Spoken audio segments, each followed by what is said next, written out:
ఇది బ్రౌన్ రైస్తో చేసిన పెరుగన్నం అండి. ఇది నైట్ పాలు కాగించుకోవాలండి.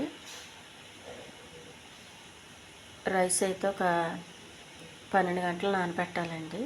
అప్పుడే మనకు పెరుగన్నానికి బాగుంటుంది.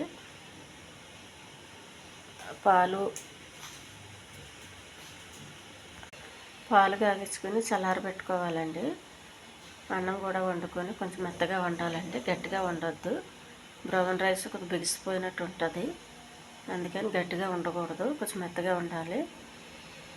మనం కొంచెం ఉడికిందే లేదని గట్టిగా పట్టుకొని ఇలా మెత్తగా ఉన్నదా లేదో పట్టుకొని చూస్తే తెలుస్తుందండి. అప్పుడే దించుకోవాలి అన్నము. ముందుగా గట్టిగా ఉన్నప్పుడు అసలు దించొద్దు, తినలేము అసలు. ఈ పాలు చల్లారిన తర్వాత ఈ అన్నం కూడా చల్లారిన తర్వాత కొద్దిగా గోరువెచ్చగా ఉన్నప్పుడు కొద్దిగా పెరుగు వేయండి. అప్పుడే ఉల్లిపాయ, పచ్చిమిరపకాయలు వేయండి. వేస్తే అప్పుడు ఆ అన్నంతో పాటు పెరుగుకి ఈ పెరుగు, అన్నము, ఉల్లిపాయ, ఈ పచ్చిమిర్చి కూడా అన్నీ మొత్తం ఊరతాయండి. ఊరి చాలా రుచిగా ఉంటాయి. ఈ ఛానల్ నచ్చితే సబ్స్క్రైబ్ చేయండి, షేర్ చేయండి, లైక్ చేయండి. ఇది చాలా హెల్తీ ఫుడ్ అండి. దీన్ని మిస్ కాకండి. వారంలో 1-2-3 సార్లన్నా తినండి. ఇందులో ఆవకాయ పచ్చడి నంచుకుంటే బాగుంటుందండి. ఆవకాయ పచ్చడి మన నాటు చట్నీ ఉంటుంది చూడండి, కొత్తిమీర, పుదీనా, ఇటువంటి చట్నీలు కూడా బాగుంటాయి. ఈ బీరకాయ తాలింపు, ఈ దొండకాయ తాలింపు ఇలాంటివి కూడా చాలా బాగుంటాయండి నంచుకోవడానికి. ఇది చాలా హెల్తీ ఫుడ్ అండి. దీన్ని ఇంట్లో చిన్నపిల్లలకి, పెద్దవాళ్ళకి కూడా అలవాటు చేయండి.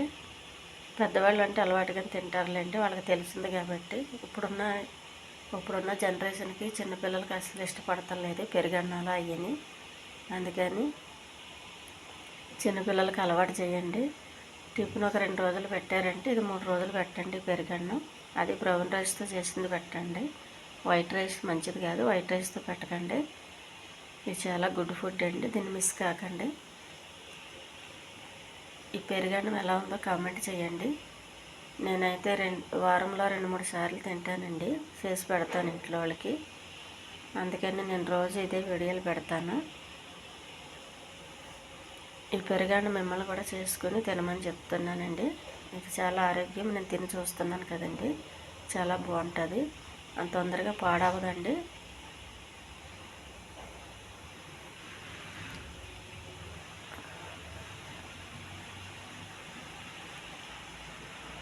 మంచి ఫుడ్ అండి.